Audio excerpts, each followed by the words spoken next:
Flip, flip. Step onto the court, we ballin' all day. From downtown to the Bay, we don't play. Swish, swish, hear the crowd roar. This game is ours, we crave more. Fast breaks and crossovers, we dominate. B-E-ball, we rise above the rest. Listen to the podcast, join the quest. Heartbeats racing, adrenaline high. This is where champions fly.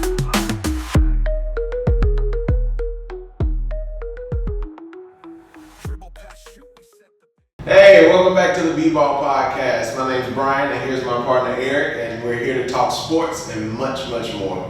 What's up, brother? What's up, man? Fantastic, man. Yes, sir, yes, Ready sir. to get into these sports, man. I know, crazy world of sports. We had a lot of stuff going on this past week, didn't we? Yep. We sure did, man. This past Saturday, well, we're going to get to our first topic, man. Past Saturday, the WNBA All-Star game, we seen a very competitive matchup. Oh, yeah, that was a bad. Them WNBA stars came to play. They sure did, honestly. They were treated like a real game, like a playoff game. Yeah. They wanted to win.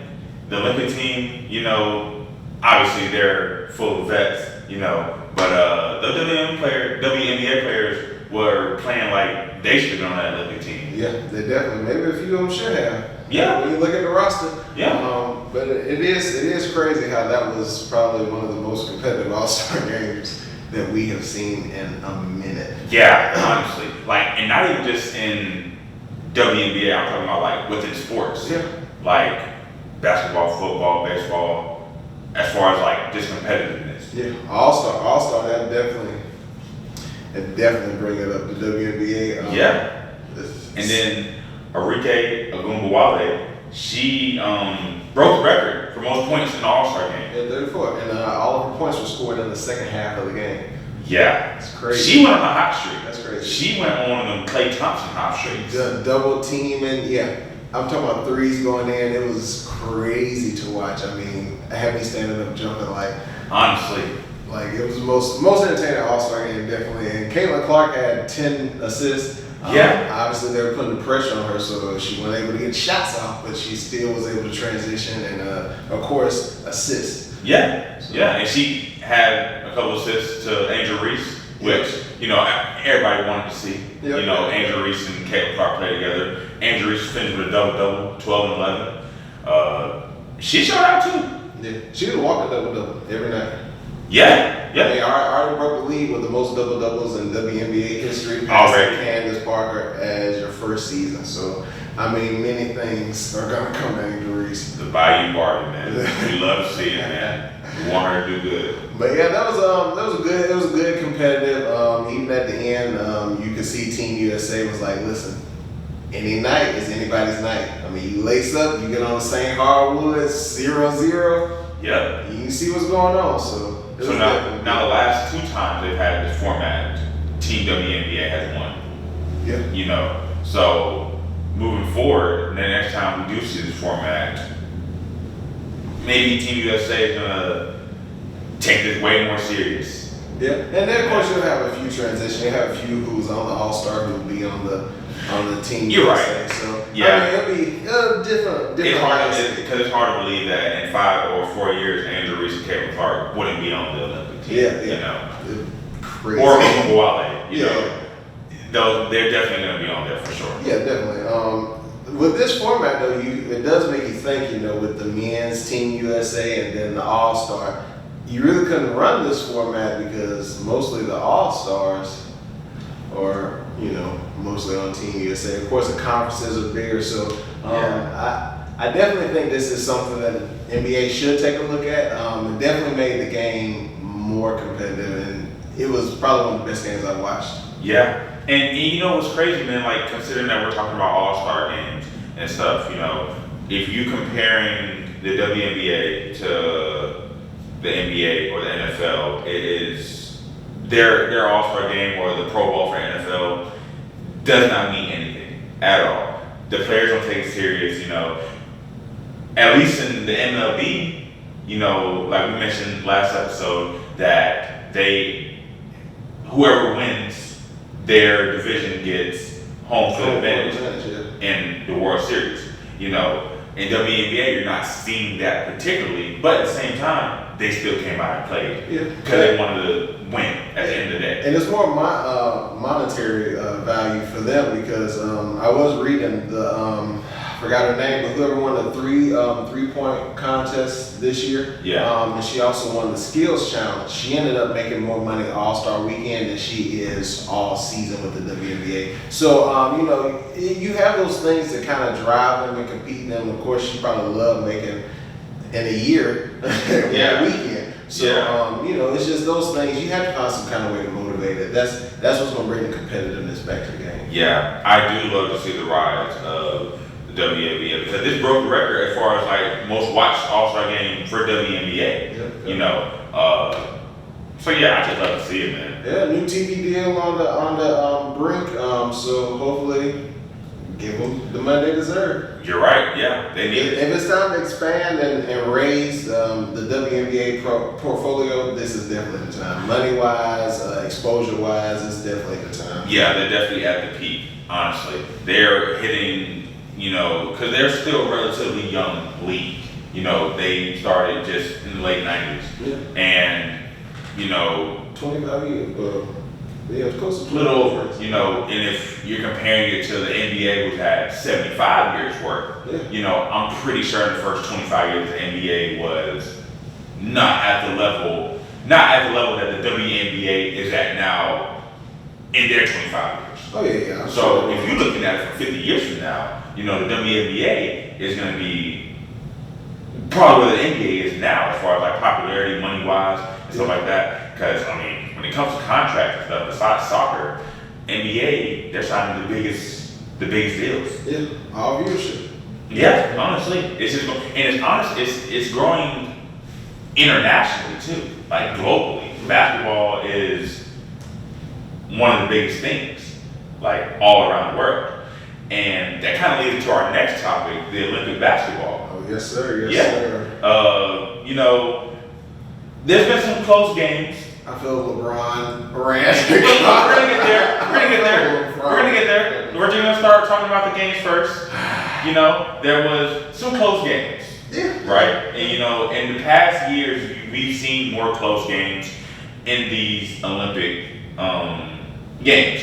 And we're used to USA going out and blowing everybody out by 40, right? From the 90s and, early 2000s. But now, like how we said, the game has grown globally. All these teams, and not these international teams, they've been playing with each other since they were 14, 15. Honestly, they've been playing together for forever, so they have continuity with each other. We think that we're going to be able to throw a whole bunch of all-star caliber players on one team, and they're going to go and compete with these guys who've been playing with each other for forever. Yeah. In our reality, sometimes it doesn't work. Yeah. And I think that's what's actually giving the EuroLeague an advantage, because like you see, like Doncic, he started playing when he was 16, back in the early 2Ks, and he'll be like a 58. And like you'll see, like he started that young. He was playing grown men at 16. Yeah, exactly. And that experience, and kind of like when you're talking about should you go ahead and get out of college and go to the draft, that experience is something that you can't go and get. You're right. Anywhere. You have to go play against grown men if that's what you're gonna go do. So it's definitely a boost for the EuroLeague, and that's how they're getting right now. Yeah. They're getting. And they teach team fundamental basketball, and in the States now, like you got all these, LeBron and Jay were talking about in their podcast as far as like how everybody claim they got a bag and they all want to play one-on-one. You know what I'm saying? But basketball's not a one-on-one game. Yeah. It's not. It's a team. It's definitely a team sport. And these teams that have been playing in the EuroLeague and internationally, they've been playing with each other, like you said, since they were 4 or 5 years old. They got not just with the coach too. They're being able to be taught the right way how to play team basketball from the ages of 4 and 5 all the way up to now. Yeah. Just like think of if it was the Spurs, but as a whole country. Yes. You're right. As a matter of fact, that's exactly how it is. Yeah. It's a Spurs-run organization, but as a whole country. And of course, when you have a whole country behind you, what else you gonna do. You're right. There's also an interesting fact or stat that came up that, of course, they were comparing the new USA team with the Dream Team, but the Dream Team didn't have to go against nearly half of the NBA talent that they do now. I think they only went against 9 NBA players. This year, Team USA is going through 61 NBA players. And that does speak to the growth. Of course, more teams are now drafting. Like I said, they're drafting from Europe, they're drafting to Lithuania. All these places that it's hard to say, but they're finding these catches, these gems, and they're going to get them, and they're being able to transition now more than ever to the NBA. Yeah, I mean, the 2 last #1 picks were from France. Yeah. You know, we wouldn't think that was possible, you know what I'm saying? Let's just look 10 years ago. Yeah. You know, the #1 pick is always, you know, the star player here in when high school and college or whatever in America. Mm-hmm. And the fact that, you know, they're strong enough where we can take them in the first overall pick is really saying something about them. Yeah, I mean, you know, you went from Tony Parker to Nicholas Batum to like Wemby, you know, so you're seeing it. Yeah. You're seeing it. No, you're right.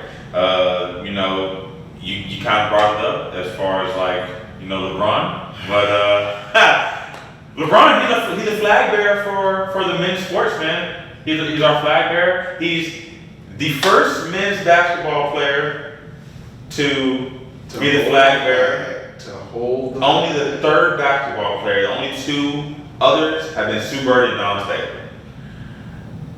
First one for the men's. You know, I think that's a great accomplishment, and I think it's well deserved. Everybody on the team obviously voted for him. You know. I mean, yeah, just like they voted he was the best player on the team. I feel a lot of, you know, hostility. No, I mean it's good. It's good for LeBron to represent our country, things like that. A man's carrying a flag. Yeah. If it's anybody that's on the team that should be doing it, or anybody within the men's sports in the Olympics, I mean, I think there is no better option than LeBron James. I mean, I think it's something. Who else? Can No, I think it's something. I just don't think it's. You know, we don't need to be putting a tally in the. We just don't need to be putting a tally in the gold achievements. Oh, he carried the flag for the Olympics. I mean, it's good to represent the country. No. It is good, yes, but you know, I still feel this thing of like, you know, you don't feel like you deserve it or not, you know. And everybody deserves to carry a flag. No, that's false. That is false. If you're at the Olympics, you don't have a right to carry the flag. Tell me, Derek White be carrying a flag for the men's sports. Did he make it to the Olympics? Huh? He made it on the Olympic team. Okay, they win gold. He's gonna say, "I have a gold medal because I was on an Olympic team." Now that's not something everybody can just, "Hey, I'm on an Olympic team." You can't just throw that out there. You can't just throw it out there. It's crazy just think you can. All right, enough about No. Well, what do you think the chances are that we're gonna win gold? Well, if you got LeBron James on your team, man, and you need a bucket late stretch in the game, you need somebody to take over the game, they're gonna win gold. No ifs, ands, or buts. Even if they had close games so far, it don't matter. Yeah, exhibition games. Yeah.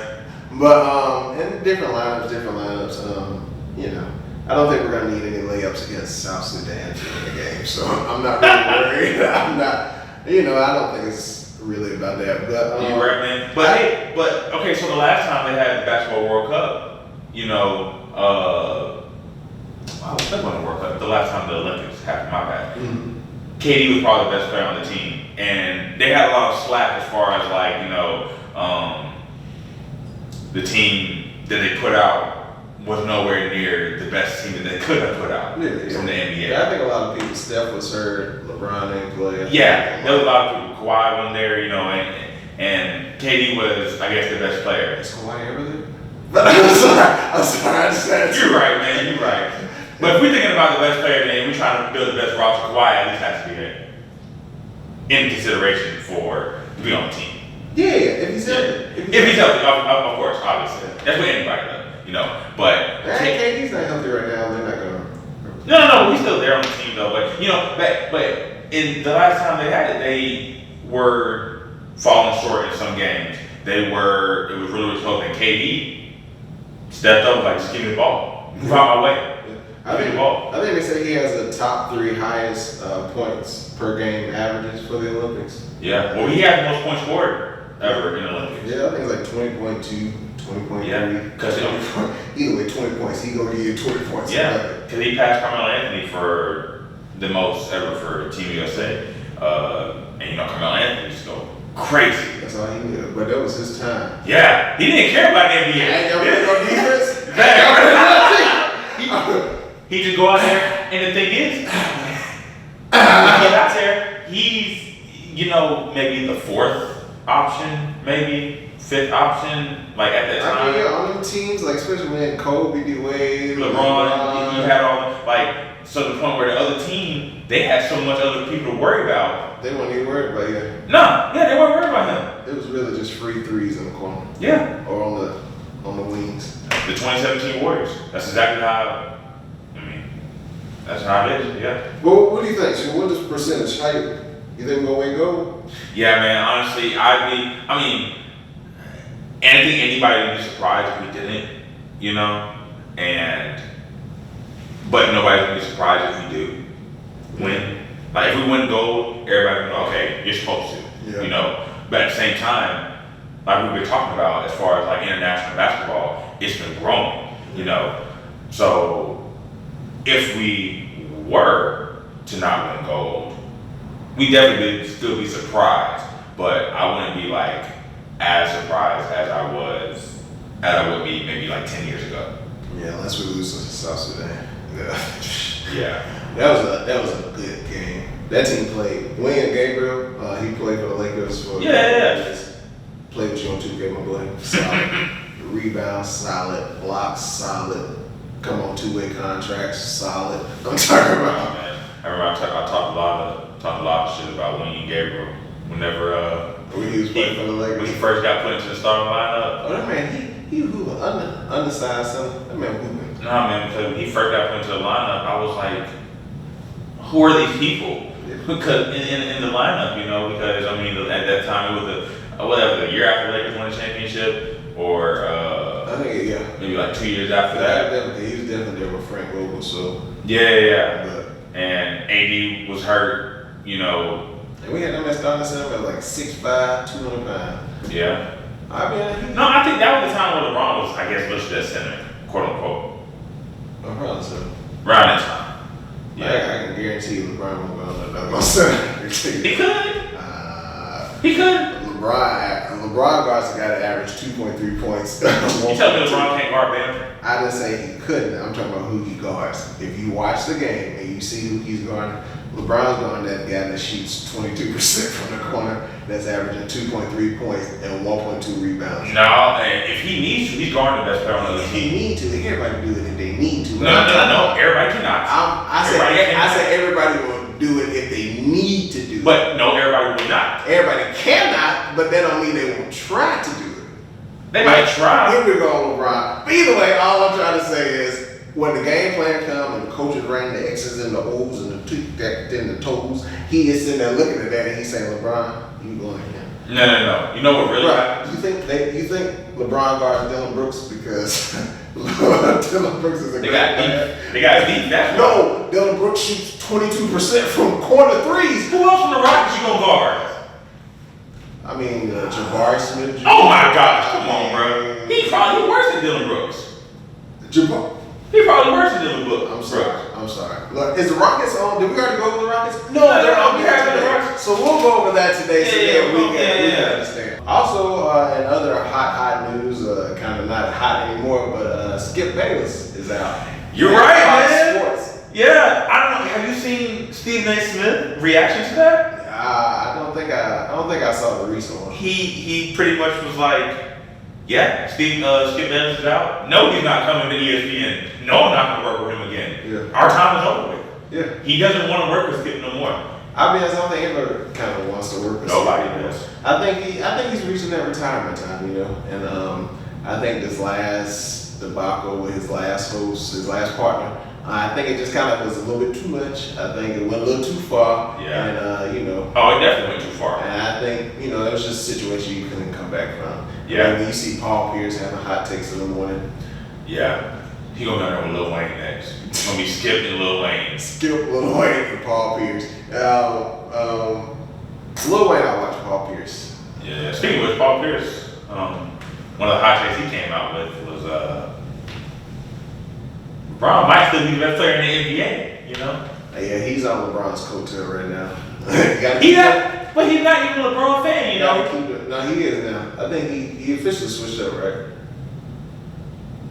But you know why though? Yeah, them checks. No. Some checks. Because even with him and Kevin Garnett were doing their own thing, you know, Paul Pierce was like, it got to a point, especially when LeBron broke the record for scoring, and I think it was on some of the podcast. He was like, "Yeah, LeBron to go." He said LeBron was a good. He also said that he pushed LeBron to be what he is today. I don't know if you saw that quote recently. Yeah, and Paul Pierce also said he was better than Dwayne Wade too. Yeah, so I mean. So you're saying okay, we gotta take what he's saying with a grain of salt. I'm saying I don't take nothing Paul Pierce says seriously. Nothing serious that from him? Paul Pierce, yeah. Okay. Until you come out with what Kobe's ago, then you're gonna be all on it. No, I'm not. Nobody's done Paul Pierce. You're right. Nobody's done Paul Pierce. Just because he's a Celtic, though. You're right. Just because he's a Celtic. But, yeah, I thought that was just interesting.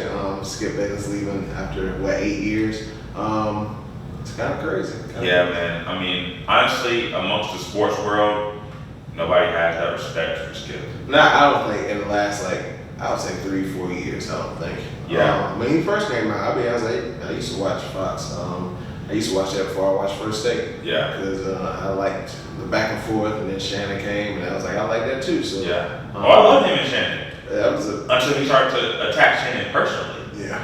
Which that really kind of set off a lot of people too, because the fact that Shannon has the respect of a lot of people because he was an actual player himself. He played and he won. You can't play, win, and then come back and let somebody talk to you crazy. But see, it's not even just that. It's the fact that, not just because people think that he just, big in football, but he actually put in the work and the time and the effort to learn and put his hours in to get educated on other sports as well, to where he knows what he's talking about. Yeah.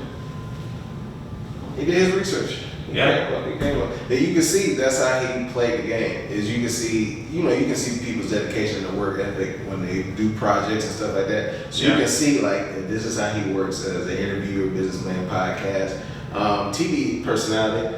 That's how he worked when he was in football. So I mean that just shows, good character. You'll always be able to tell. Let me tell you, when LeBron want to go, I'm gonna be like Shannon Sharp. I'm gonna show up here. With If bottle you have any, I'm gonna have a coat, man. I'm gonna have a pack of backwood. I promise you, I'm walking off. I'm gonna have a skull cap on. He'll be the first podcast walk off. Oh, bro. Yeah, I did show myself, and then I'm gonna take my jersey. Oh, go James. I mean, he got a super team, of course. So, LeBron like to travel. Go to Paris. I like to have a super team. You got to stay up here, everybody else. So. Come on, bro. LeBron thrives best in these situations. Anything you can do to discredit LeBron, you're gonna do it. Listen, I'm not discrediting. I just gave Kobe credit when I was talking about Derek Jeter. You know what I'm saying? And about because you would compare him to somebody else that you respected. It wasn't Kobe. You know what I'm saying? It wasn't because you have respect for Kobe. You have respect for this guy. He did the same things that Kobe did. So you're like, well, I got respect both of them because they both did the same thing. Yeah. Let's get into these team grades. All right, yeah, let's get into it, man. So the first team we got, man, is the Bulls. All right, Bulls. The Bulls. They ain't done much. They didn't. They got rid of a lot of people. You can obviously see that the youth movement is definitely affected with the Bulls. They got rid of Alex Caruso, DeMar DeRozan. I'm sure once Lonzo gets healthy enough and somebody wants him, they'll ship him off as well.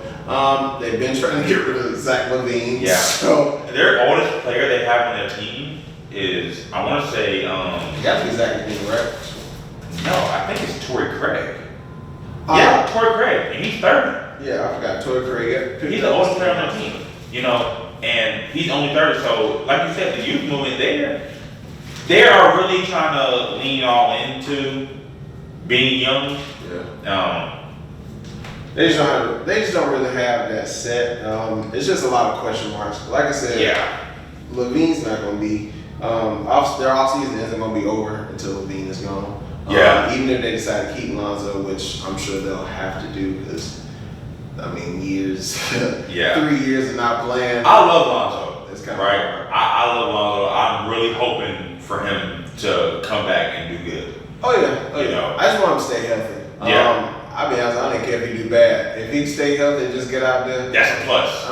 That's like Ben Simmons. If you just go out there, if you play side, that's okay. But long we know you showing up every day, you out there trying. Yeah. So I think if he come in, I won't even worry about his average, especially this year. I will not worry about any averages or any shooting numbers.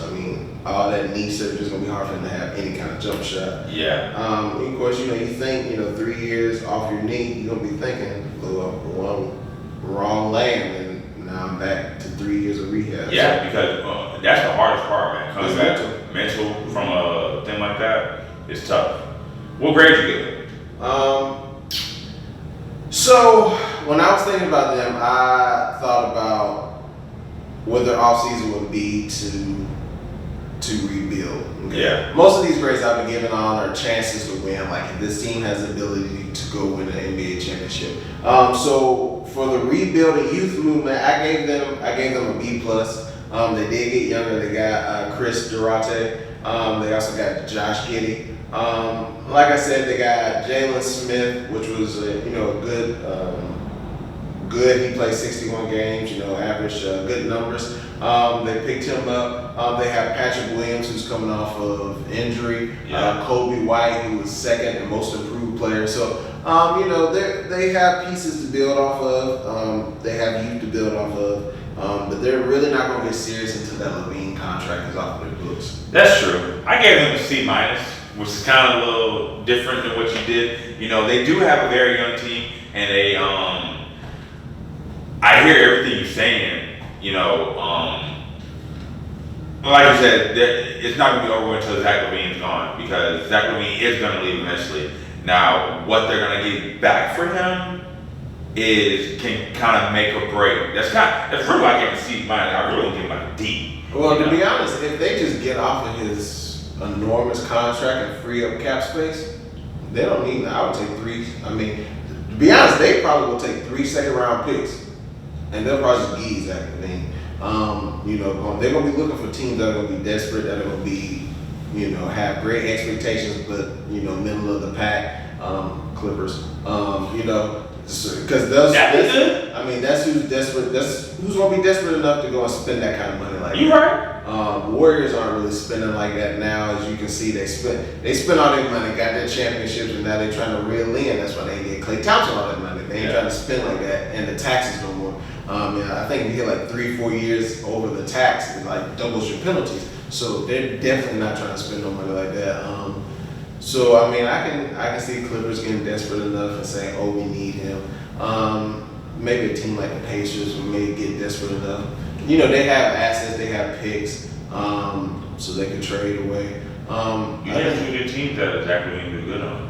Yeah, I think they could use them because Pacers don't really have that small forward shoot guard. No, we'll get into that later on too. But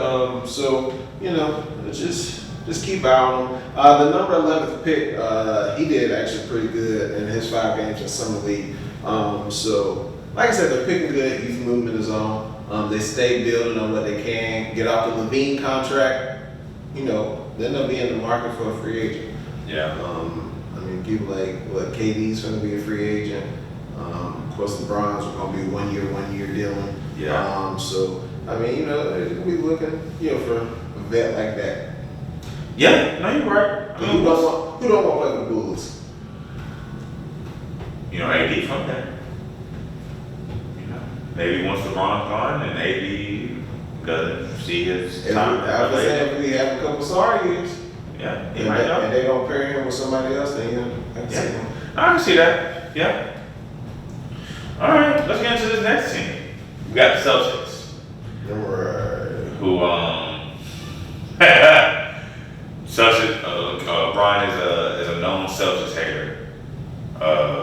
You know, for obvious reasons. Yeah. You know, I hate the Celtics. Lakers fan. And we won't say we hate the Celtics, but I don't hate the Celtics. You hate the Celtics, but you know. I just believe there's only like 29 teams in the NBA. That you like better than them? That's crazy.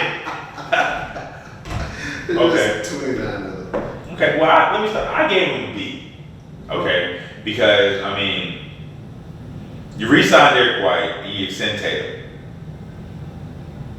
You did what you needed to do to keep the championship team together. On top of that, you extended Jaylen Brown, too. Mm-hmm. You know,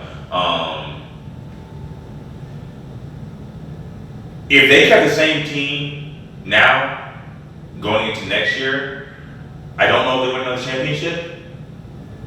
Maybe that's why I gave them a B. Because they had a good roster. Yeah. They had a really good roster. Yeah. But, like we said in the last episode, I'm taking the Sixers over them. Yeah. Yeah, and I mean, you can think about like the Pacers gave them work and things like that, and you said they didn't have Porzingis, but I mean, still all them names, all them big things. I gave them a B plus for the same B plus. Like you said, they kept the core. They paid everybody. They brought basically everybody back. Everything is just a re-signing or a contract extension. So they really didn't add any new pieces, which, like you were kind of saying, that is. I mean, it's nice to keep your core. But I think there was probably some marginal moves they could have made instead of maybe paying Peyton Pritchard. They could have went out and just upgraded throughout those kind of Cornette. He was good, but just kind of upgraded in small areas. It's definitely good to have some fresh legs, and then if somebody come in, they know you just won a championship. They don't want to play their hardest and say, "I want to help you in the second one." Guys that sitting back like, "Oh, we just won one." Yeah, no, you're right. Speaking, we were just talking about 76ers. I mean, they just added Reggie Jackson too. Yeah. So they're getting better. Yeah. They're coming. Yeah. Embiid is, when Embiid and Paul George were on the little talk, talking to Stephen A and all them, Embiid's pissed. Embiid don't want to be at home again next year. Yeah. Embiid is trying to go and beat them, and I think they can. Yeah. If there's any team in the East, they're gonna come for them. Yeah, 76 is definitely somebody to look out for. Paul George, that wasn't no small feat. No. There wasn't no small feat at all. So, we talked about Philly last time, didn't we? Yeah, we did. I always said nothing but good things. I like Joel Embiid. Yeah. Next team. I got the Mavs.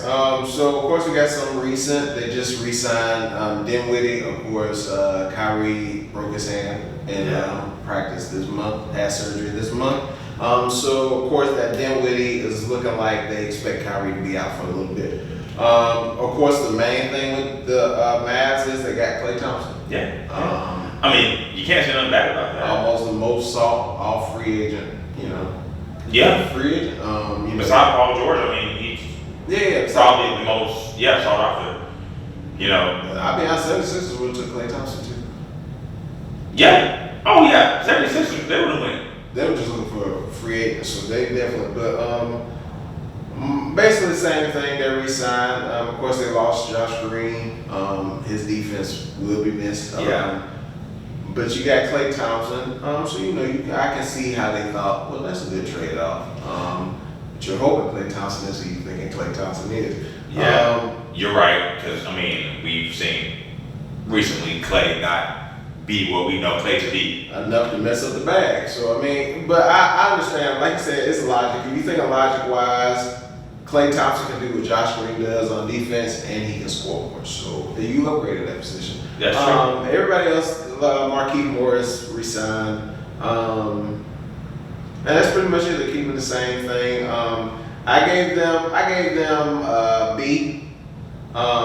Even with the Klay Thompson sign, I think that it showed in the finals that they need more size. You can't have Luka knees bleed and getting the most rebounds out of a team with bigs. Maxi Cleaver didn't rebound.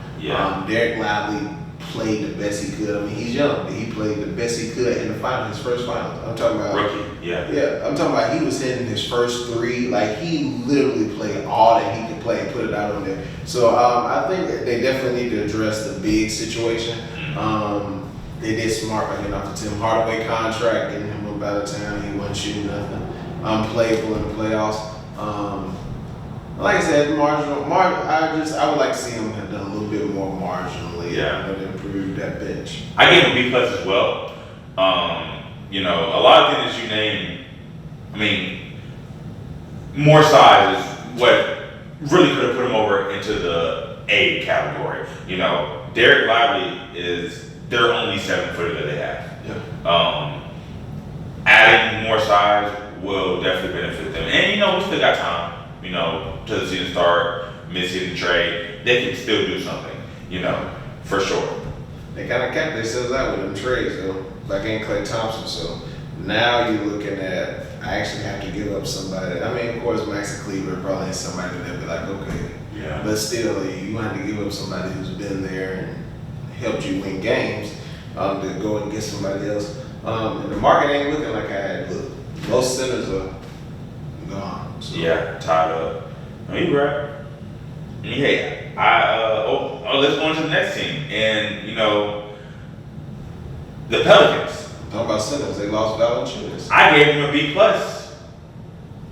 They added DeJounte Murray. They got a nice team, man. I'm not gonna lie. Like, they're 1 through 4. Like, DeJounte Murray, CJ McCollum, Brandon Ingram, Zion Williamson. If you can get 65 games out of all those people, one, you're gonna be happy. Like the fact that you're gonna be able to get that many games out of all those people, you know. But you're gonna be able to compete too with those guys. But they literally have no 7-footers. They have none. They lost Valanciunas, Yes. which actually bumped up Zion to being the best big on the team. Now, if that didn't scare anybody when I just said that, it should scare you because Zion, he also gets injured. He's strong enough, but he's not really skilled enough to guard 7-footers. Yeah. I wouldn't want Zion down there guarding no 7-footers, especially with his injury history. I would think he would get hurt. Kind of same thing, like even AD, he's bigger than Zion, and he's cautious about guarding centers because he know them big old elbows coming. Yeah. And they're going to try to get to that basket, and they don't take but 2 elbows in the rib. And That'll get you. And you out. Yeah. So You're right. So Zion being the best big on the team is definitely concerning. I understand the need to get DeJounte Murray. Yes, Murray. But I definitely think they gave up too much size with that. They also picked up Jose Calderon's option. They got, Earl, Jeremiah Earl. Oh, and they did pick up Daniel Thies. Did you say Calderon? Or did you mean Jose Alvarado. Okay, gotcha. Okay. I'm about to say, they Calderon. What? Yeah, that name in a while. So I say, a coach? He gonna be one of those a player. He passed the coaching age. Yeah, I'm telling you, you drop down the grade, Lord, you know what I'm saying?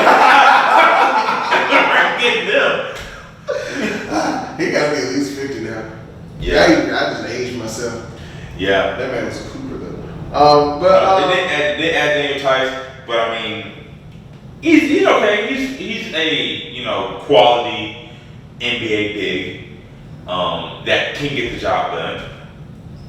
Yeah, but you still saying that Zion's your best big on that whole team. That's crazy. I think Trey Murphy the third would be the second best.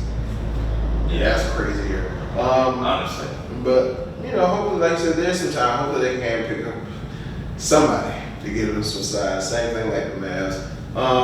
Which brings us to our next folks who got too much size. Yeah, the Timberwolves, man. Yeah, they got like 5 centers on their team, bro. Yeah. Like on their roster. Not only do they have 3 centers that all deserve to play minutes, they are paying those 3 centers probably like 75% of their money.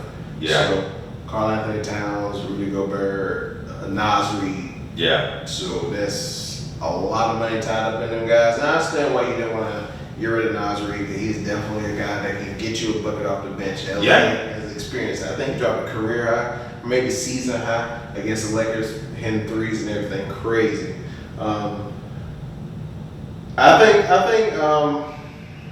don't think they did enough. I gave them a C plus. I don't think they did enough to move the needle, especially to where they were at, conference finals. They had Joe Ingles. Yeah. But see, when you think about it, they lost Kyle Anderson. Yeah. That's kind of You're right. They kind of cancel each other out. Yeah. You'll get more faster three shot. Yeah. I gave them a B because, I feel like they're just gonna try to stick to what works for them. Like, they're not gonna try to shake things up too much. They're gonna just rely on Anthony Edwards taking that next step. Yeah. And he's already last year one of the best 2 to 3 shooting guards in the league. He's still right. He's hooping at the Olympics right now. Yeah, if you ask me, he might be the best shooting guard in the league right now. Because he replaced Devin Booker, on the Olympic team. Like, that man is hooping, and he's going out saying, "I'm the number one option. I don't care who on this team. Yeah. I'm the number one option." Anthony Edwards can evolve into being top 5 player in the league. Yeah. And if he's that, Timberwolves are in good shape. They're not gonna be able to do it with Gobert and Carl and Cat. Yeah. One of them's gonna have to leave, and that's what when I give them a C, that's what I'm thinking. I can tell from an eye test that that's not gonna be. That front court is not gonna get you what you need. It's not gonna get you to where you need.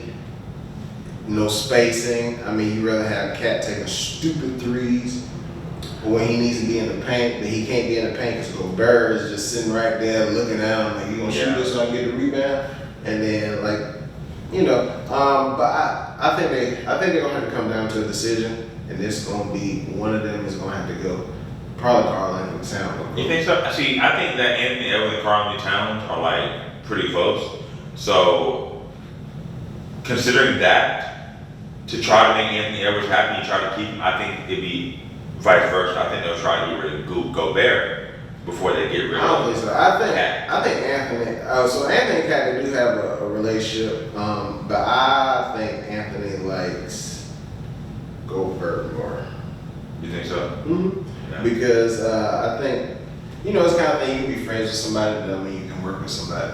Yeah. So you cool to hang out with, but me and you working, and even last year in the playoffs, you could see. I think there was a few clips where he was getting audibly, you could hear him mad that Cat was just shooting threes, and they're like, "What are you doing? Why are you just shooting threes?" And then he takes the ball the very next play, and he says, "I got it." Dribbles it down the court, drives to the basket, dunks it.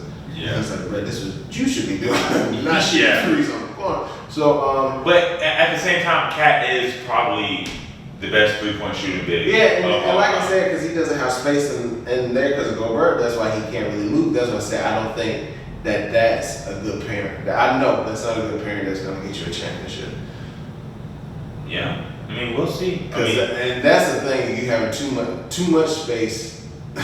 You having too much space because Karl Anthony Towns is the best big man shooting, and he out there shooting, but then sometimes he's shooting the way he don't need to, and it's like, man, you space on the floor too good. You need to be in the paint. Yeah, you gotta be a big man. No, you're right. Yeah, I need to get in there and give some buckets or something. I get what you're saying. So I definitely think that they'll come to that. They'll be a good team. They're not gonna not be a good team. You have Rudy Gobert. He's gonna be the defensive player of the year. Cat gonna be the best big 3 shooting. Anthony Edwards gonna do his thing. Yeah. But when they get to the end of it. Yeah, I don't know if they're competing with maybe. Even they beat the Nuggets. I don't even think they can compete with the Nuggets again. No, I think the Nuggets got worse, man. I think since the Nuggets won a championship, they just have consistently got worse, in my opinion. We'll get into them later, though. They on the list too. The Nuggets. Oh yeah, you're right. All right, so next we got the Suns. Ooh, what you give them? I gave them a C plus. Okay. Basically because they're running back a team that didn't seem like should have been a team in the first place. Yeah. I definitely think they went big on the big 3. And they didn't really make any moves to help, their problems. They had defensive problems. They added Monte Morris. Good, but they brought him in to pass the ball. Royce O'Neal that resigned. I mean, he was there last year. You saw what he did. Josh Okogie, Bo resigned. And then, I mean, you basically have the same core. You have the same starting five. It's how Mason Plumlee. Yeah, I actually got that on there. That's probably the best thing that they did. Honestly. It's probably the best thing that they did. Yeah. But, wait, did Plumlee go there? I thought Plumlee went somewhere else. Oh, 1 year No deal. check, fact check. Plum. Oh yeah, they did. Yeah. So they got Plumlee. Who did they lose? Eubanks. I'm sorry. Yeah. So they had Eubanks last year. Yeah. Pulling out the backup 5 minutes, and now they upgraded with Plumlee. I mean, same team. We'll see what they do. Everybody said wait to see if they're healthy. They can get healthy. KD probably should have played in the Olympics. Now I'm thinking about it because he's not healthy. But let them get healthy, and then we'll see. I definitely don't think. I mean, I see them 5 through 8. I gave him an F. I gave the Suns an F. I'm sorry, bro. You said the best thing to do was sign Mason Plumlee. Yeah. And let's keep it a buck, bro. Mid-season, KD gonna request a trade. KD is probably not gonna finish out the year with them. I don't see that happening. I mean, let them start off slow. They're not gonna start. See with D-Book and Bill, it's not gonna be a slow start. It's just gonna be like a slow demise. You see what I'm saying? They're not gonna lose 5 games in a row, but they're gonna lose 1, win 1, lose 1, win 1, lose 1, win 1, win 2, lose 3. You know, so it's gonna be kind of like you're gonna be like, okay, they're gonna have hope, and I don't think he's gonna request. I don't think so. Where the best team in the league is, KD gonna request a trade to them. Watch KD request a trade to Timberwolves, to Minnesota. Again, watch KD request a trade to Miami. Watch him request a trade to Miami Rockets. See, Miami, he gonna be able to go to Miami. Miami's too disciplined. He'll never be able to go to Miami, Spurs. He'll never be able to go to teams like that. No, you're right. They too disciplined. That's true. They're not gonna sit up there and just let you start and do all that talking and I'm him and I'm really waiting. You know that. You're right. No, I gave him. Well, I ain't taking nobody now. KD one of the great scorers of all time. Yeah, score. So it's Carmelo Anthony. Yeah, I mean, KD probably minimum top 3 scorer all. Oh yeah. Minimum. I'm But saying- at the same time, I'm saying that's the respect I have. I have respect for Carmelo Anthony. I like Carmelo Anthony, but the case is right. But that's it. I feel you. Yeah. A mutual respect. Brian's not really a big KD guy. And you know, me either. I'm not a huge KD guy either, people were loving him when he was We're gonna say. my real MVP. When he That was was a good speech. That was a good speech. that was a great speech, you know what I'm saying? But then, and he was looked at as like the good guy of all good guys in the NBA. And then this man turned into the super villain. He just switched. And then he's been that ever since, honestly. Yeah, and now he's accepting it. He's like, I don't care. Yeah, honestly. At what point though, 5-6 years of people talking smack about you, I don't care no more either. No, but he gotta realize though, he brought it upon himself. Yeah. He definitely did. Like, he can't get upset about anything like that. Going and using burner accounts to defend himself on Twitter and all that. Like, bro, you can't do the things that you did and then just get mad when people say, oh, you can't carry something like LeBron can. Yeah, It's fact that you can't. Responding to fans is crazy. On burner accounts. At least do it from your real account, bro. It's crazy. Stay with checks, bro. It's Come on, bro. crazy. Be bold about it. It's crazy. If that's what you're gonna do. But that's KD. I guess. Who we got next? The Pistons. What you gave, man? So I kind of looked at them like I looked at the Bulls, and I still gave them an F. Really? You gave an F? Okay. Let's just start off. So they got a new coach. Monte Williams ran off on him. Yeah. Just got the bag. I don't know what's going on in Detroit. They got rid of Dwayne Casey and Monty. I mean, there's a new. They got a new vice. I think new president, new front office. I said. Yeah. Which is probably better for them. They probably needed it. I mean, yeah. Sometimes it's good to clear house, but it's kind of crazy when you owe somebody all that money. You can't send somebody to the largest coach contract and they be like, you know what, we were just playing. Yeah. But you can go home. Okay. So they got a new coach. They signed Malik Beasley. I mean, you can obviously tell they're just they're trying to get draft picks because they traded a young Quentin Grimes, good shooting guard for Tim Hardaway Jr., which they received out of that deal was 3 second-round picks. Yeah. So obviously you can tell where their head is at. They're not really making any moves to win any games. They're trying to get some picks. They signed Tobias Harris, so once again they're not doing anything to win any games. So in my opinion, man, it's kind of crazy. I give them an A-. The Pistons. That's the first team. You talking about the Pistons in Detroit? Yeah, the Detroit Pistons. Okay, in Detroit.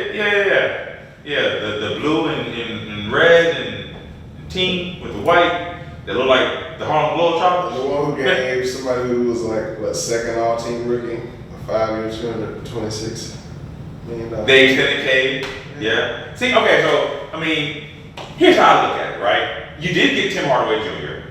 You got... You didn't get, you got 3 second-round picks. Yeah, but... Tim Hardaway just came with the picks. He's on the team. You got Tobias Harris now. You got Malik Beasley. You extended Cade. It seems as if they're at least attempting to do something. They're at least attempting to go in a direction. I think... Which has been... They have been directionless for so long. And that's why I think rushed them to give Cade the money. Because they want to say, oh, he's our future. Yeah. He is. Yeah, he is, but what kind of future is that? Come on now. If he is the main guy, if he ends up, because I think he's going to be really good. They barely have anybody around him now. I think Thompson, the Thompson twin from last year's draft, is probably his best teammate. As far as last year, now it's probably Tobias Harris. No, it is not. No, it is not, bro. Maybe. Bro, on the Pistons, Tobias Harris is like a 5th option right now.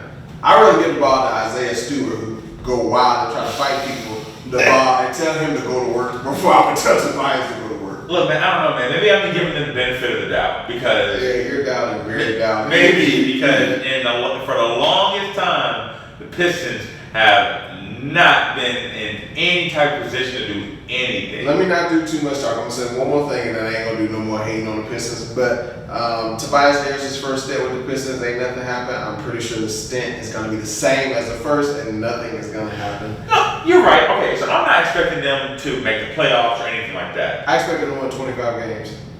If they went over 25 games, I would be shocked, and I would. That's a step in the right direction, and I think they could. Like, if they win 25, like you said, we'll be happy with that. Yeah. If they get upwards of 30, 40 games, then that is, if they're even close to 500. But if they win 40 games, I will come in decked out and Pistons attire. Okay. I'm talking about I will get some shoes made. Okay. I'm talking about socks. I'm talking about shorts, shirt. I ain't gonna worry about jersey. All right, 40 games for the Pistons. We're going to hold Bron to that. 40 games. At the end of the year, if they win 40 or more games, I will come in here Pistons decked out. Yeah, we'll see. Pistons decked out. We'll see. And I'm not expecting them to, right? But if they even trend in that direction, that is definitely better for them. Yeah, if they win 5 games in the first 3 months, I'm gonna be nervous. My stomach gonna turn. Yeah. See why I gave it A-, you know what I'm saying? They got some players who are playable. That is, yes. They have some people who they can say, all right, go out there and play 30 minutes. And maybe get you 8 points for a few buckets, not be terrible defensively. Malik Beasley, he'll go out there, shoot you some threes. Yeah. I do not expect Tim Hardaway Jr. to do nothing. So, he was a good role player. When he was on the New York Knicks. I loved him on the New York Knicks. For the Mavericks, too. He was unplayable in the playoffs, brother. They didn't play him until garbage time, until the game was over, and he hit like 5 threes, and he was like, yeah. There was points. Bro, there were that points with the Mavericks where he was, especially when Jalen Brunson was still there. It was Luka, Jalen Brunson, and Tim Hardaway Jr. Yeah. I get it. I think if Tim Hardaway can tap into anything of that, then I think he can they can do good things. Hey man. All right. Just remember, 40 games. 40 or more now. They had to win. If they win 39, they ain't doing nothing. You right. They win 38, they ain't doing nothing. 40 or more. If they win less than 25, I'm coming and talking straight shit. I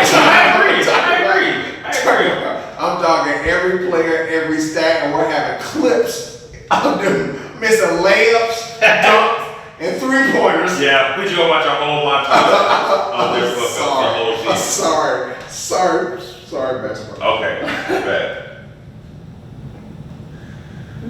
All them Tobias Harris clips are gonna go wild. Hey man, Tobias Harris gonna average 0-15. He gonna average 20 points next season. Huh? Tobias Harris, he gonna average 20 Bro, points. really, there's no reason not to. Like, he gonna let Cade Cunningham outscore? He could. Cade low key can average 25 and 10. No, Cade is good now. Yeah. I'm not saying. Cade is good. Yeah. Okay? He ain't worth all that, but he's good. He's a good building spot. He's a good somebody to start with. Yeah. They can't say that's a future, but I mean, who they gonna put around him? They're not gonna put nobody around him. We'll see, man. And if they're waiting for draft picks, like he's gonna be 3 years into that 5 contract before he sees any fruits. If they're just going after draft picks of anything, so. Yeah. Who we got next? Oh, the Rockets. When we talking about young and draft picks, the Rockets. What'd you get the Rockets, man? So I gave the Rockets. I'm thinking about potential. I gave the Rockets B-. Okay. Right. The Rockets are truly a great young group, young core. They really have everybody at every position needed. You need a disruptor, interrupter, somebody who get on folks' nerves. You got Dylan Brooks. You need a vet who knows how to run the ball, control the ball. You got Fred VanVleet. You have to have somebody who's going out and just scoring that thing. You got Jalen Green. You need somebody who's big and can get the rebounds. You got Siakam.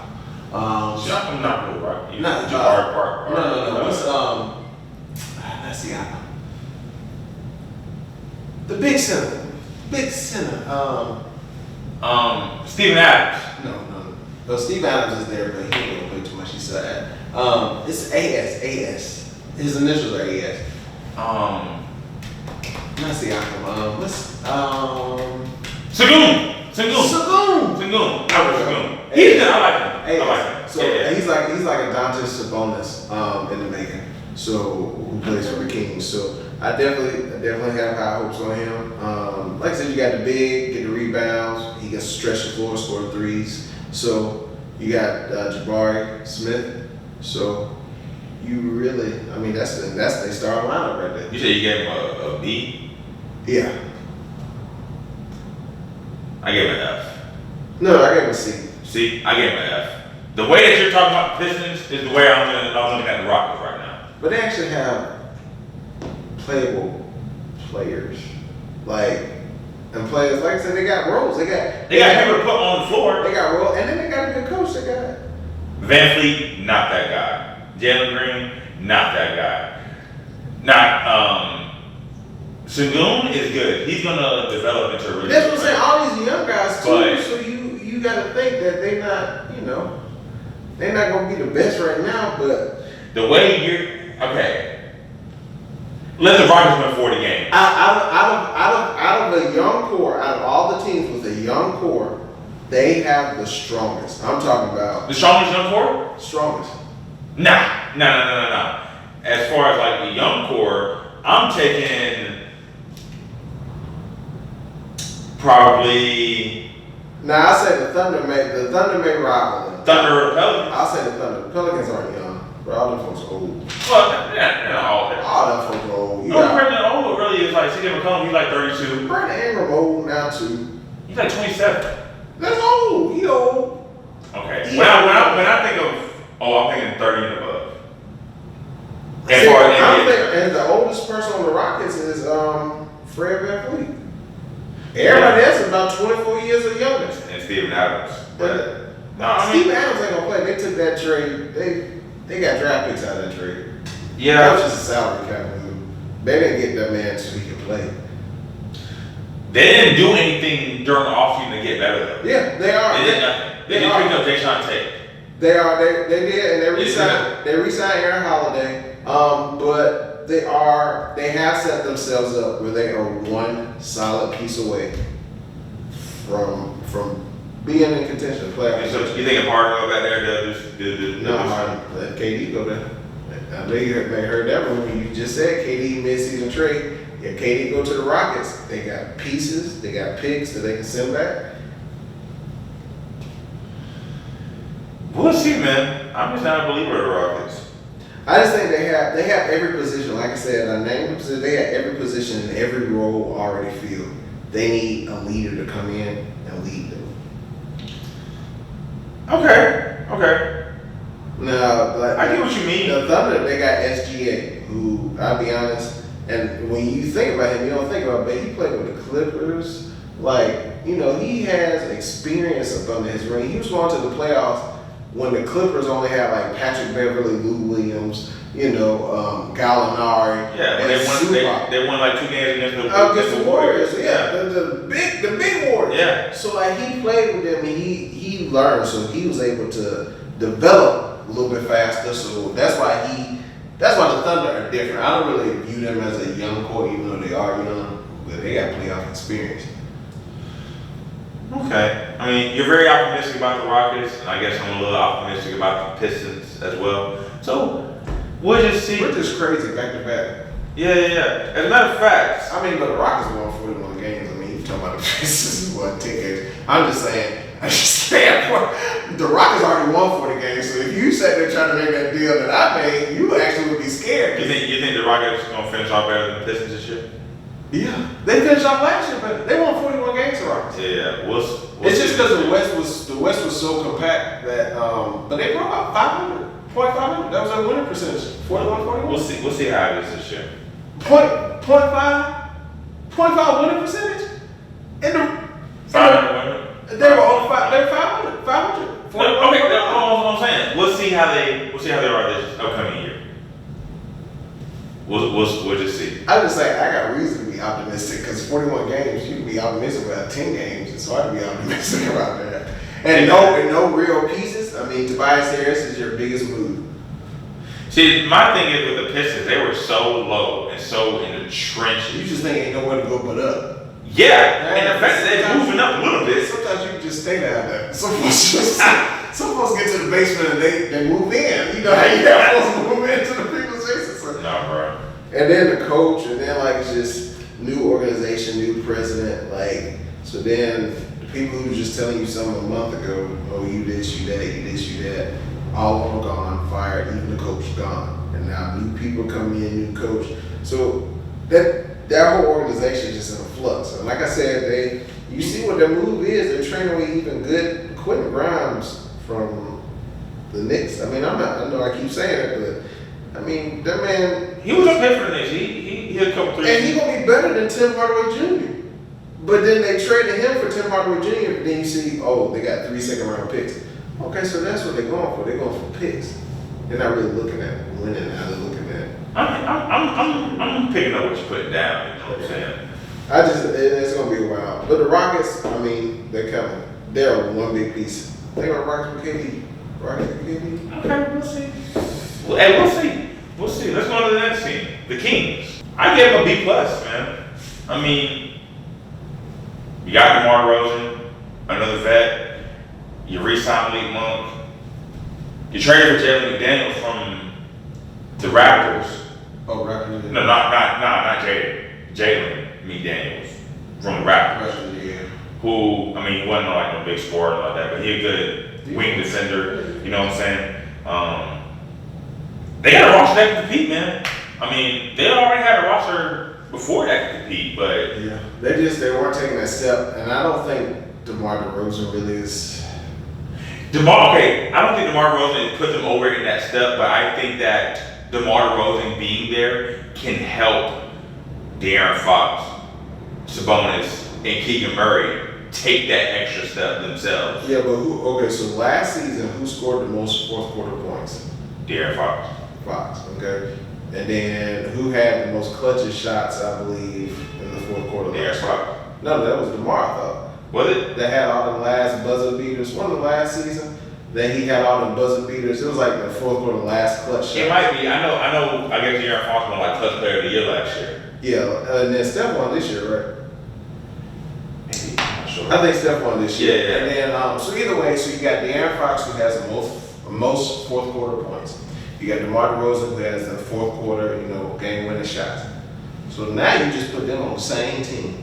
Now the fourth quarter, who's gonna get the ball? Hey, man, I scored the most points in the fourth quarter. Hey man, I make the clutch of shots in the fourth quarter. Who you finna get the ball to? whoever's hot that game. Okay. Right. You know it don't go like that. You know it don't go I mean, like it can, because if you got one player who is willing to not be as selfish, and I think that player will be DeRozan, who knows, I expect him to know his role, to know that he's not the number one option coming into the team. You know what I'm saying? Like LeBron and Kyrie, fourth quarter 2016 finals. You know what I'm saying? LeBron was perfectly fine with Kyrie taking that shot because for a fact that if they want to win, Kyrie can hit that shot. Yeah. So he's fine with doing it. If DeRozan had that same type of mindset where it's like, hey, we're gonna let De'Aaron Fox take over, he's gonna be our number one option. He's gonna be our main guy. That sounds nice. I mean, I can say, yeah, man. It does. But then when you really get there, and then it don't take but somebody missing. Listen, it don't take somebody missing 2 shots.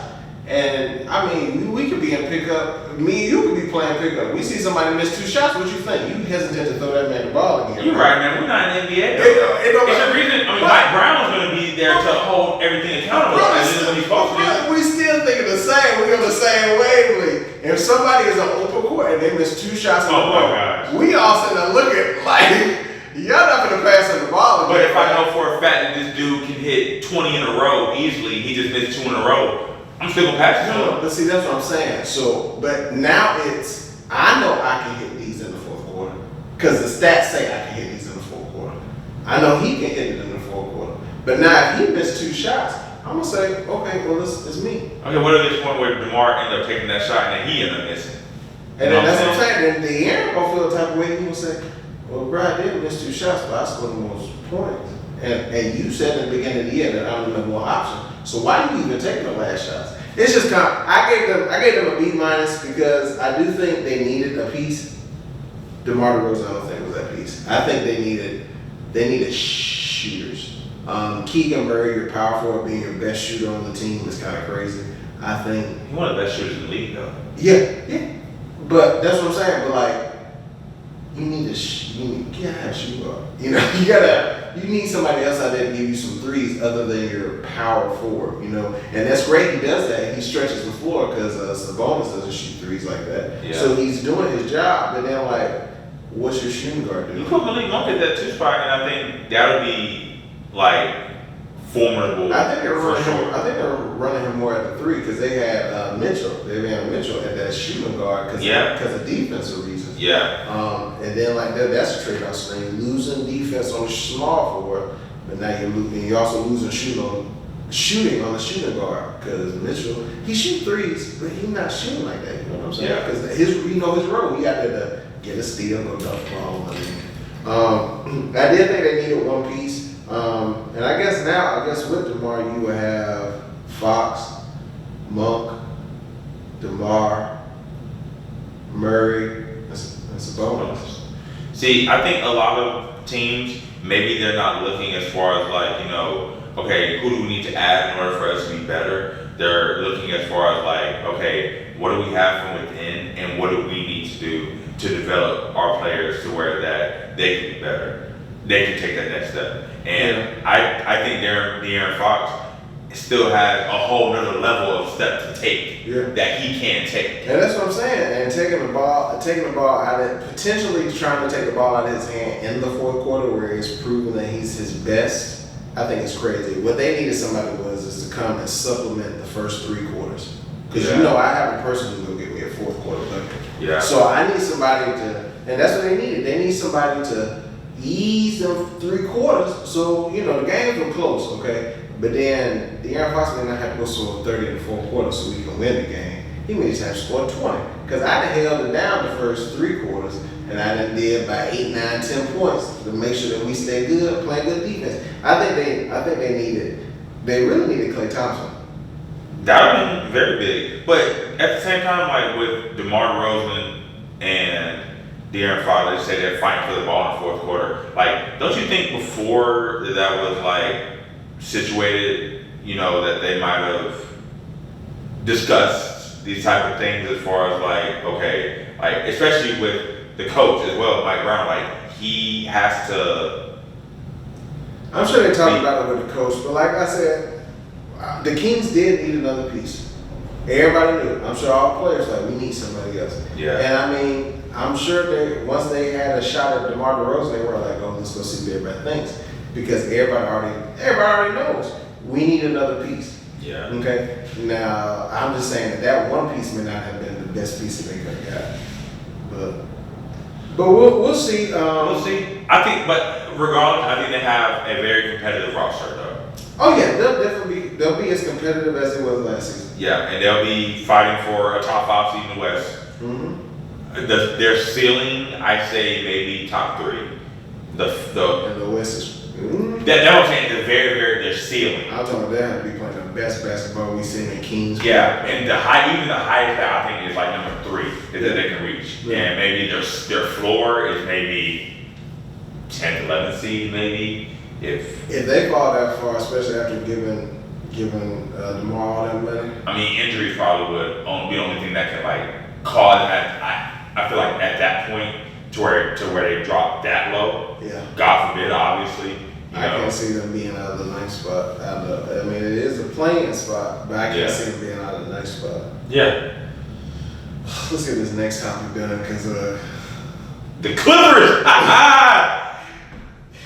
All right, we're gonna say our grade on 3. All right. Together. All right. All right. 1, 2, 3. F. Yes. We gave them a F. That's what I'm talking about. They definitely Failure. Failure. As I said, when I was talking about the Bulls, they're gonna be desperate. They're gonna be making desperate moves this season. You know, we can do all this Harden. Well, I played a different role in 76ers, and I played a different role because the man ain't scoring like he used to be scoring. I don't know what he's doing. I hope he come in good, good offseason, but you're asking me to put my trust in James Harden and Kawhi Leonard.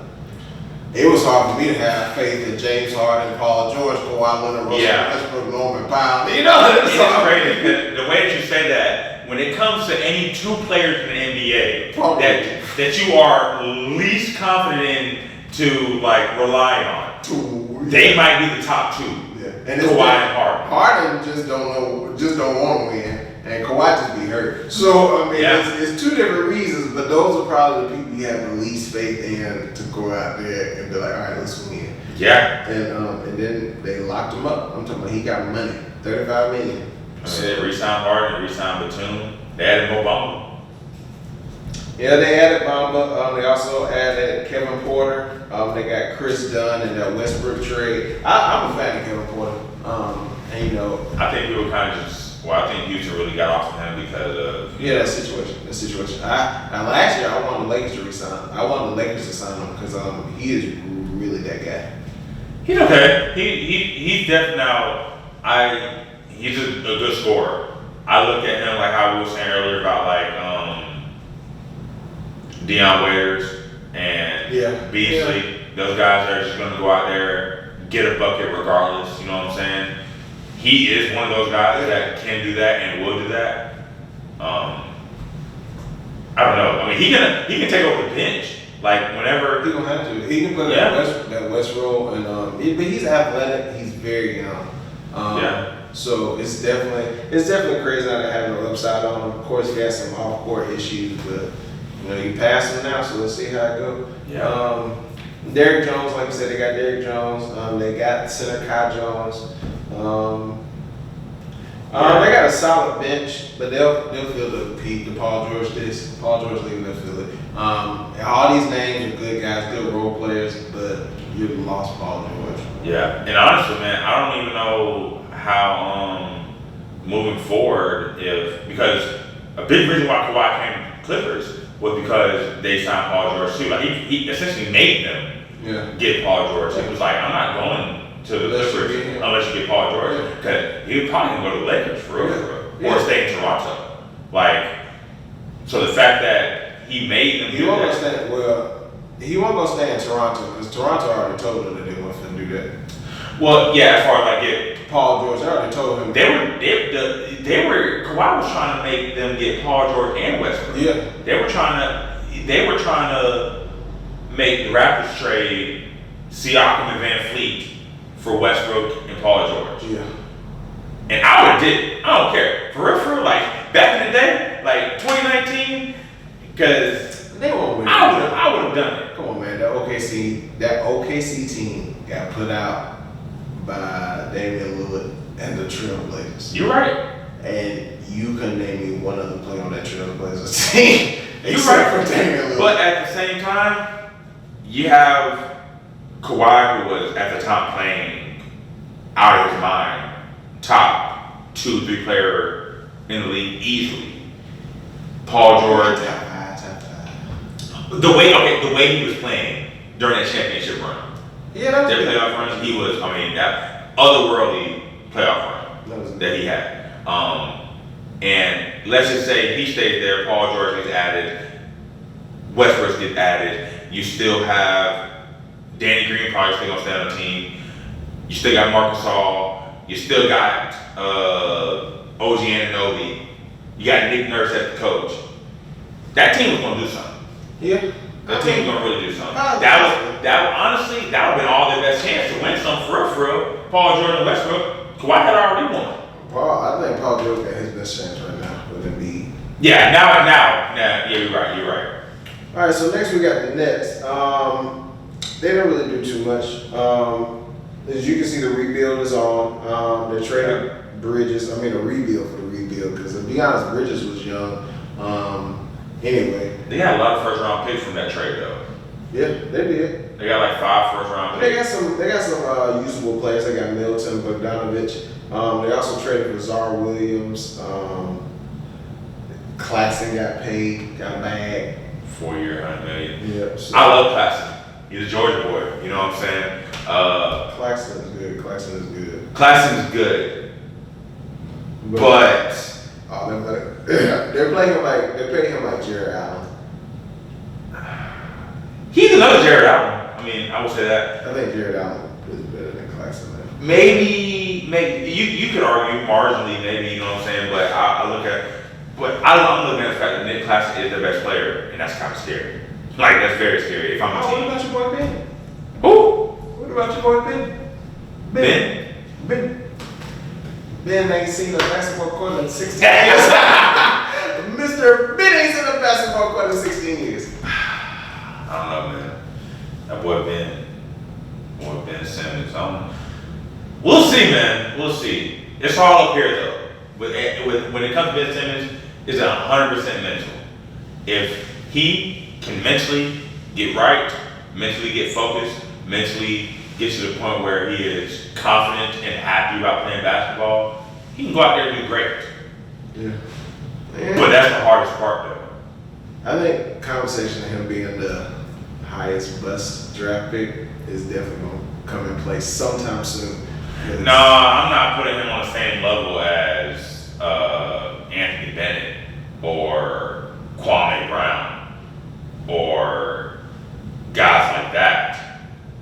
Just because he played better than Anthony Bennett in a few seasons we saw him, that don't mean he ain't Anthony Bennett.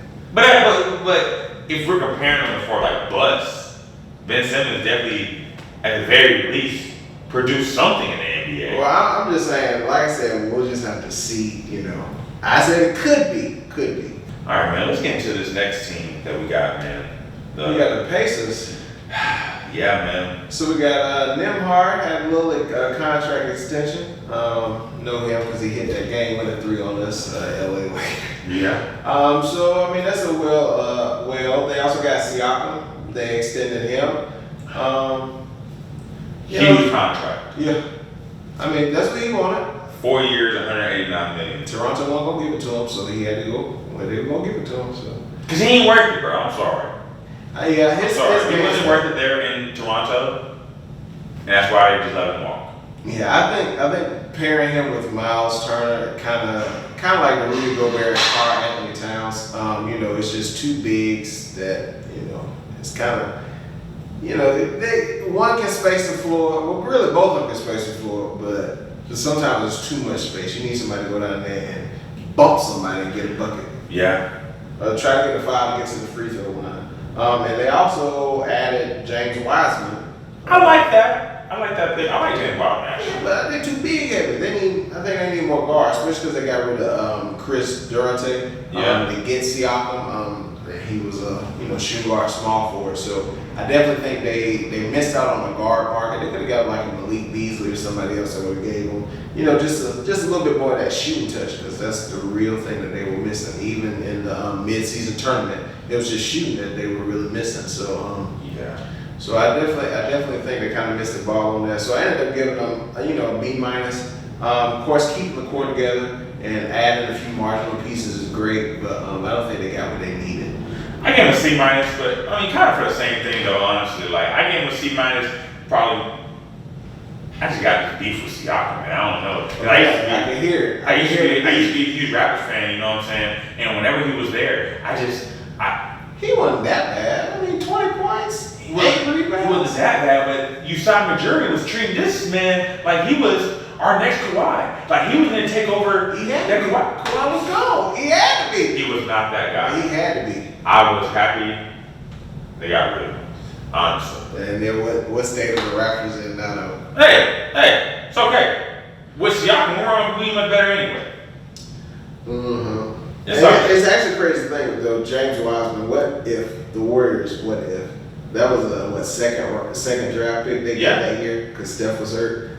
What if they drafted somebody with more potential? Like they had names like LaMelo Ball. They had Halliburton.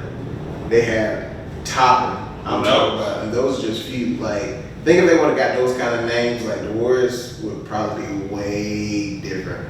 Yeah. I think about that a lot. That James Wiseman, they're really big them. They're really you can track to the start because they were bad that year. Got the second pick.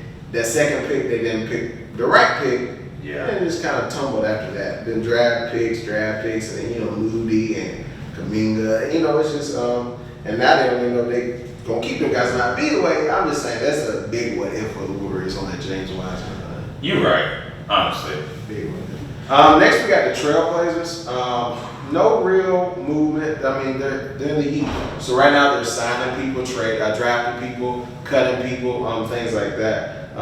Really, only thing I'm looking out for the Trailblazers, which they got the F for the offseason because they didn't make any moves towards rebuilding. They didn't make any moves towards winning games. They really just stayed stagnant. They're searching for themselves. Yeah. So the main thing that I'm really looking for the Trailblazers is Henderson.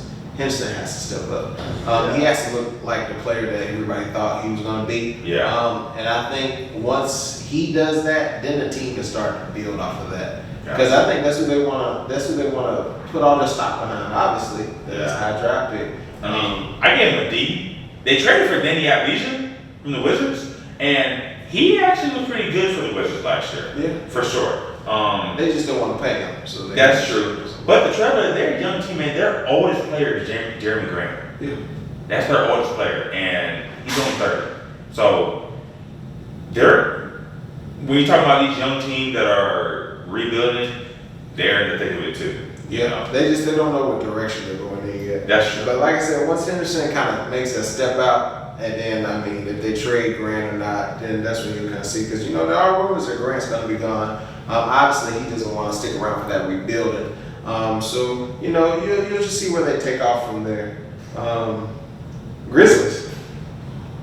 I give him an F. Sorry, they literally did nothing. I mean, they literally did nothing. They drafted Zach Edey. They did. Yeah, he's pretty good. Zach Edey is 7'4" monster. He's gonna be great. But besides that, I mean, I'm not expecting him to come in and make a significant change. Yeah, but I definitely think he did, especially with Steven Adams. They decided to move on from that. You had to have a backup plan. I think they got that backup plan, because Jaren Jackson Jr., he's that big, he's consistent, but he got to come and sit down sometime. Yeah. So they needed somebody big. I think they thought Kevin Lofton Jr. was going to be that guy last year, but he just didn't really pan out. Yeah. He showed little spurts. And then right now he's balling. I think G League he balled. So he's a good player, just a wrong fit. Yeah. Also G.G. Jackson. That man just went off in the summer league. Yeah. Definitely look for him to compete. And then seeing a year full of John Morant. Yeah. I mean, they're going to rely on him to try to take that next step too. Yeah. I mean, but no off the court John Morant. Let me tell you, bro. Balling. Whoever is manager, whoever, they need to delete Instagram, TikTok, anything you can go live on, they need to delete it off the phone. Yeah. Because ain't no way to have it twice. Yeah, it's too much money. You make too much money to be doing that kind of stuff. Come on, bro. Ain't no way. I know everybody saying that. They're like, well, he's still young. He make too much money. Now, you can have whatever weapon you need for protection. Yeah. But why are you waving it around? Yeah. Bro? Like, we don't need to see it. You're from the suburbs. Come on, bro. If you tell somebody you got a gun, they're not gonna be like, really? Let me see it. Yeah. I think they're just gonna believe you. They're just leave you alone. So. But anyway, no peace. Yeah. When you got peace. But so our last team, we got the Nuggets. You already talked a little smack about the Nuggets. They did end up losing KCP. They lost Reggie Jackson. They ended up getting Westbrook, which I don't know if that's worse. They had Westbrook and they added Dario Saric On a 2-year deal. I think, like you said earlier, the Nuggets kind of got stagnant, especially after that championship. I think they didn't make those marginal moves, kind of like I talked about with the Celtics. They kind of they paid everybody, kept everybody together. It was like, all right, guys, let's go do it again. You have to have some kind of pieces, even with Chris Brown coming in, making a difference. You have to have some pieces that will be able to grow and help your team, look different than it did last year. KCP, they'll definitely feel that loss. Defense, quick threes on the go. Chris Brown can do it, but defense isn't always there. He's a younger player. Yeah. So you'll have those mental gaps sometimes. Westbrook, I don't know how to make of that. We'll see, man. I mean, Westbrook, if he comes on, he's gonna come off the bench. You know what I'm saying? He's gonna run the second unit.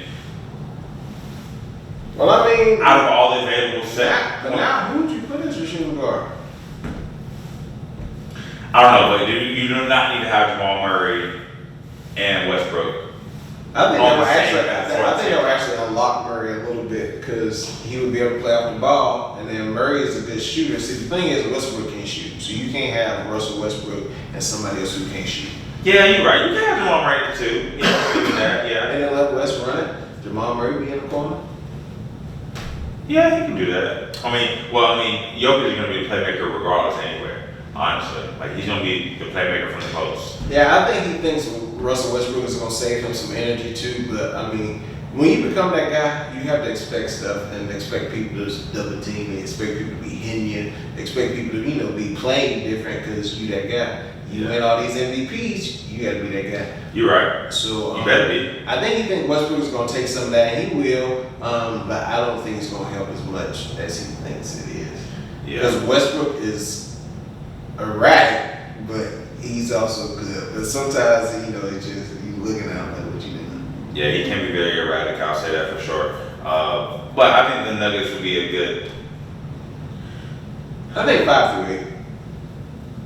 You think they'll be 5 through 8 seed? 5 through 8. I think this will be a top 5 seed. I think, so you got the Mavs, Thunder, Kings. Yeah, the Lakers in that, man. Mavs and Lakers. I'm going to see what our offseason finish mature. I pray that we're top 5, but if we're 5 through 7, that's where I'm comfortable at for Lakers. Below that, I'm pissed.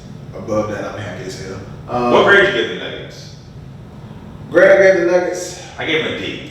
I'll be honest. I had them at because at first they had just lost KCP and Reggie Jackson, and all they did was sign Sark. So I gave them a C minus because of all that. But with Westbrook, like I said, I don't know if it's an addition or if it's a negative. So I don't really know whether to bump it up or to drop it down. I get what you mean. Yeah. But that's what I mean. Losing them pieces, that's gonna hurt. Yeah, no, you're right, man. I mean, we're gonna see, man. We're definitely looking forward for the NBA season to come up. You know, for sure. And we're definitely coming up WNBA finals. We got more Olympics. Got college football coming up. College football. Oh my God! Not wait for that every week. It's gonna go crazy. It's just so much. I know. Get busy. And soon, I mean, especially October is the biggest month for sports. Period. You know, you got all the more major sports playing at one time. You know. Yeah. And we first start letting y'all know about our betting apps. Yeah, we'll get into those a little bit too. Our wagers. We'll definitely have some. No names until they sponsor. You're right. Yeah, you're right. You pick that up. So we'll definitely be giving our over under. We'll be giving projections for the game. So coming up, big games, big hits, things like that. So stay tuned for that. I think that about wraps it up, man. Yeah, we got them teams. We appreciate y'all watching. Like always, please like, comment, and subscribe below. Tell us the things that you want to hear. Tell us topics that maybe we haven't touched on or something that you want to expand into our podcast. We appreciate you listening. Yeah, man. Appreciate y'all. Y'all have a good one.